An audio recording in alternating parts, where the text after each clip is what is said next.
À escala do universo, as galáxias são como gotas de chuva numa tempestade. Estão por todo o lado. Constituídas por milhares de milhões de estrelas, cada uma funciona como um bloco único que se mantém coeso pela força da gravidade. Organizam-se em grupos de dezenas, centenas e milhares, por vezes interagindo umas com as outras em danças eternas que ditam a sua evolução. A nossa ilha cósmica, a Via Láctea, é só mais uma das 150 mil milhões de galáxias que povoam o nosso universo.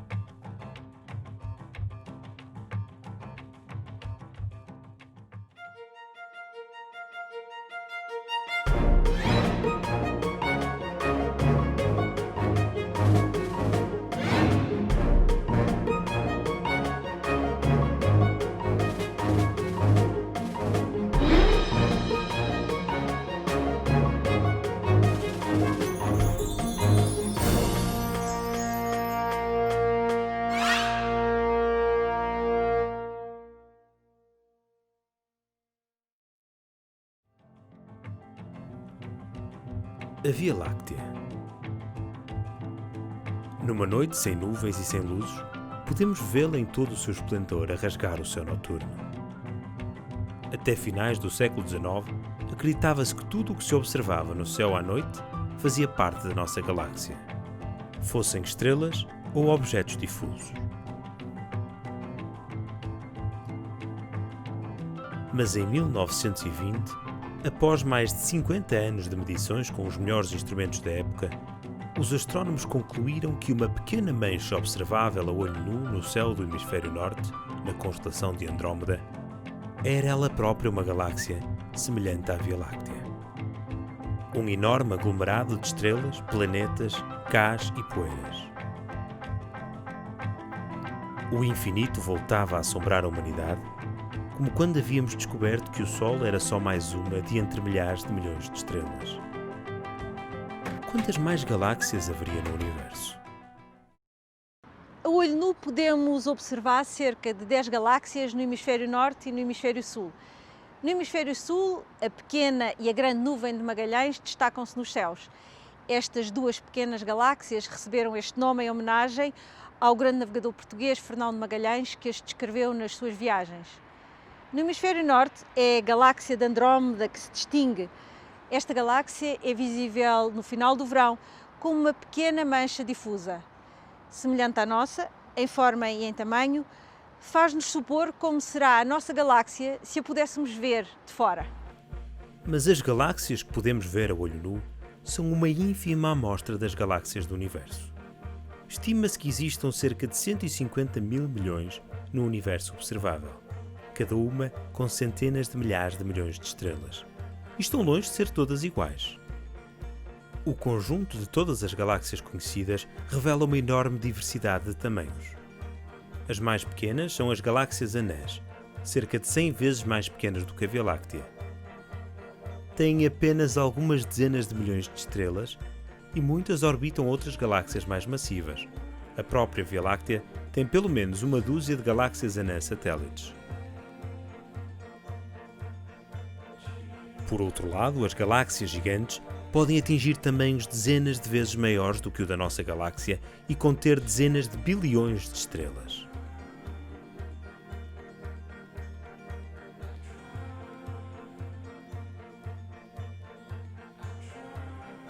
Além do tamanho, as galáxias apresentam também formas muito diferentes.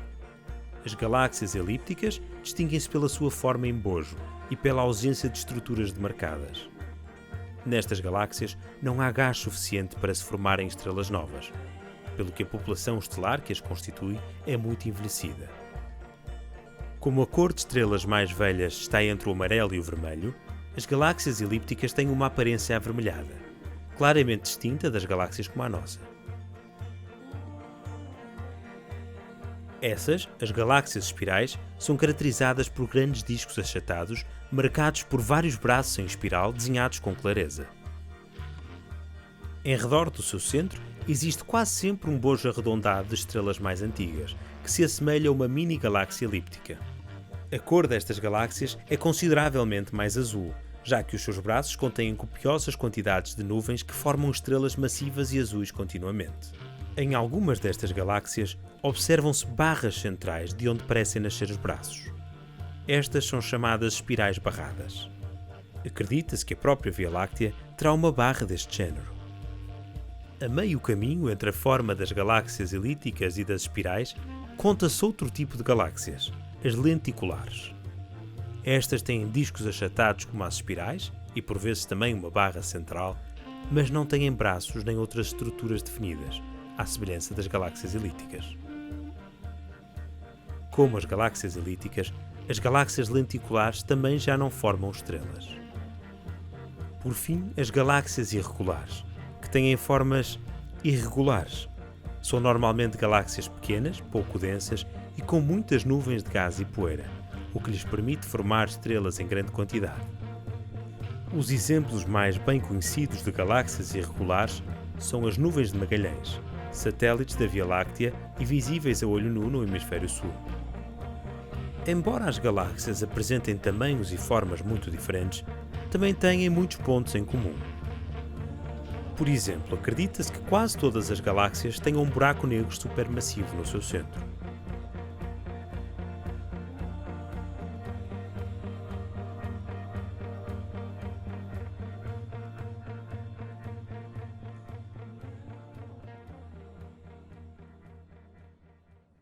Os buracos negros que existem no centro das galáxias são diferentes dos buracos negros que resultam da morte de uma estrela, essencialmente devido à sua massa. Enquanto que os buracos negros estelares podem ter massas que variam entre 3 e dezenas de vezes a massa do Sol, os buracos negros no centro das galáxias podem atingir massas de milhares de milhões de vezes a massa do Sol. É assim como comparar este modelo com o monumento correspondente. São semelhantes, mas têm massas completamente diferentes. Sabemos que os buracos negros crescem por acreção de material que cai na sua direção. Contudo, não sabemos ainda como é que estes buracos negros no centro das galáxias surgiram. Existem teorias que os colocam a nascer quase no início do universo, mas ainda não sabemos. Continuam a ser, portanto, um mistério da astrofísica. Como na Via Láctea, é a observação da influência do buraco negro no material circundante que nos permite inferir as suas propriedades. Não podemos ver as regiões circundantes dos buracos negros de outras galáxias em detalhe devido às enormes distâncias que nos separam. Mas em alguns casos as galáxias dão-nos pistas bem visíveis para o que se passa no seu centro. As chamadas galáxias ativas são galáxias cujos buracos negros estão numa fase ativa de crescimento. Nestas galáxias, a quantidade de matéria em redor do centro é tal que o buraco negro é alimentado continuamente. Sempre que estrelas ou gás se aproximam demasiado, são desfeitos pelo fortíssimo campo gravitacional do buraco negro. O gás resultante cai então em espiral até ser engolido pelo buraco negro, fazendo aumentar a sua massa.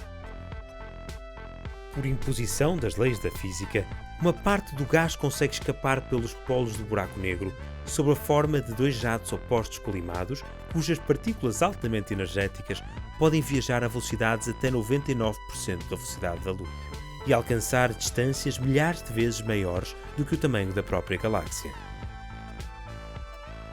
Assim, apesar do buraco negro em si não se poder ver, o resultado das suas refeições é visível a enormes distâncias. Quando um buraco negro supermassivo está a acretar material, a sua atividade é tão intensa que consegue ofuscar toda a luz da galáxia que o alberga. Por esse motivo, as galáxias com buracos negros supermassivos ativos dizem-se elas próprias galáxias ativas. Acredita-se que quase todas as galáxias já tenham tido ou venham a ter uma fase ativa deste género. As galáxias ativas mais comuns são os quasares.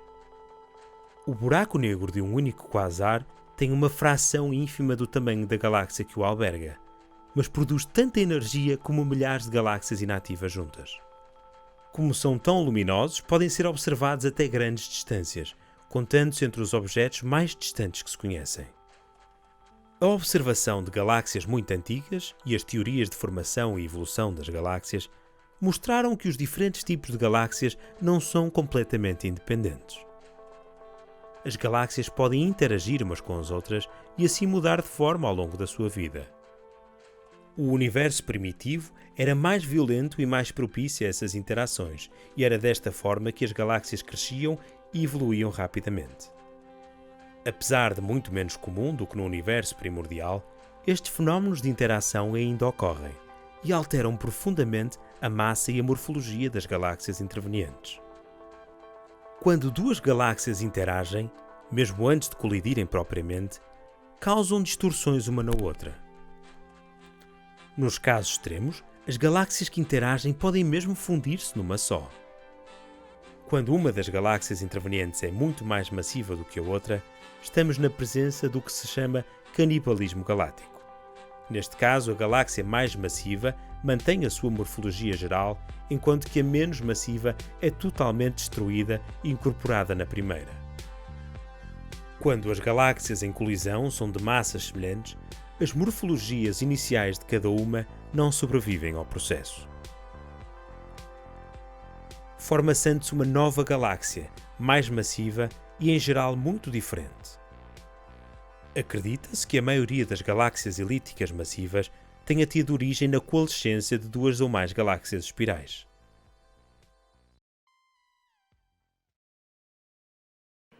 As colisões da galáxia é algo que acontece e é certo, é algo que é certo com a nossa galáxia, vai acontecer com a Via Láctea.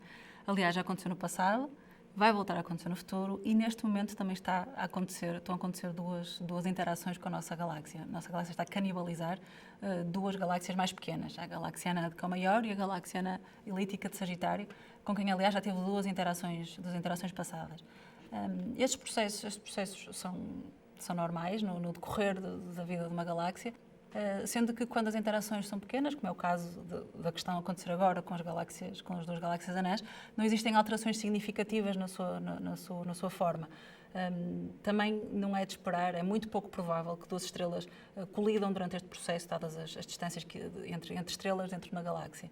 No caso da Via Láctea, além destas duas e de outras tantas, de outros tantos vizinhos que nós temos em processo de interação connosco, vai também acontecer uma dramática, essa sim irá afetar em absoluto toda a forma da galáxia, que é a colisão com Andrómeda, de quem nós nos estamos a aproximar a uma velocidade de 100 km por segundo, sensivelmente 400 mil km por hora. Esta interação vai ter lugar sensivelmente daqui a 4 mil milhões de anos, ou seja, ainda antes do Sol iniciar o seu processo de morte. Vai ser uma interação relativamente curta, à escala cósmica, durará cerca de 2 mil milhões de anos, fim dos quais teremos não duas galáxias espirais, mas sim uma nova galáxia elíptica, na qual o Sol, a sobreviver a este cataclismo, vai ocupar uma posição bastante diferente daquela que ocupa agora em relação à própria galáxia onde está. Quando falamos em processos de interação de galáxias ou de colisão de galáxias, estamos a falar de processos que têm uma escala enorme. O facto de terem uma escala enorme significa que a sua escala temporal também é muito grande. São processos que nos parecem muito lentos. Tipicamente, estamos a falar de escalas de 1.000 milhões de anos, que é uma escala de tempo que não se coaduna com a escala de tempo de um ser humano. Então, se assim é, como é que nós investigamos este tipo de fenómenos? Fazemos-lo de uma maneira muito comum em astronomia, que é através da observação de um grande número de sistemas. Quando eu vejo um número muito grande de objetos, aumento a probabilidade de encontrá-los em diferentes estágios da sua evolução. Podemos pensar, por exemplo, nas plantas. Eu posso olhar para uma planta e posso acompanhar essa planta ao longo do tempo para ver como evolui, ou então posso olhar para aspectos dessa planta que me dão informação sobre estágios diferentes da evolução dessa planta. Sei lá, desde botões que estão fechados, a botões que estão um pouco mais abertos, folhas que nem sequer têm botão. Isto tudo dá-me uma informação da sequência temporal de evolução deste fenómeno. Em relação às galáxias, exatamente assim. Nós pegamos nas muitas galáxias e trabalhamos esses dados de forma a construir um modelo que está baseado em leis da física e que nos descreve, então, essa sequência temporal. Para ver se o nosso modelo funciona ou não funciona, fazemos simulações. Isto são simulações a muitos corpos, a muitos pontos, que são muito pesadas a nível de computação e, portanto, precisamos de supercomputadores para correr estas simulações. E vamos comparando os resultados das simulações com as observações que temos e vamos, se necessário, melhorando o modelo que está por baixo, que suporta estas simulações. Do mesmo modo que as estrelas se organizam em galáxias, também as galáxias se organizam em estruturas maiores. Só cerca de 5% das galáxias estão verdadeiramente isoladas no espaço. A maioria está organizada em grupos de galáxias, contendo até 50 membros, ou em enxames, com centenas ou milhares de galáxias. Os enxames de galáxias são eles próprios entidades coesas, unidas pela ação da força da gravidade. O espaço entre as galáxias que os constituem é quase vazio, mas não totalmente. O gás que existe é muito rarefeito.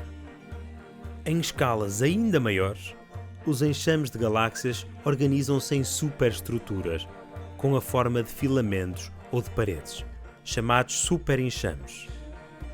Os superenxames podem conter centenas de milhares de galáxias e são rodeados por regiões do espaço vazias. A Via Láctea, a nossa casa cósmica, pertence ao grupo conhecido como Grupo Local, ao qual pertencem também as galáxias espirais de Andrómeda e do Triângulo e cerca de 40 galáxias irregulares. Por sua vez, o Grupo Local pertence ao Superenxame da Virgem, uma estrutura extensa de vários grupos e enxames de galáxias centrada no enxame que tem o mesmo nome. Há fenómenos que são visíveis no óptico, mas há outros fenómenos na vida das galáxias que só são possíveis de serem observados através do rádio e daí necessitarmos de radiotelescópios. Essencialmente, a luz visível que nos chega das estrelas é, por isso mesmo, no óptico. É a luz da fusão nuclear. Agora, quando queremos observar zonas frias das galáxias, como os grandes nuvens de gás, ou aquilo que se passa em torno do buraco negro central, aí precisamos de instrumentos diferentes. E, portanto, para observarmos outros fenómenos e termos acesso a uma maior profundidade dos constituintes das galáxias, necessitamos de radiotelescópios, grandes máquinas que colecionam fotões de baixa energia que nos chegam desses objetos.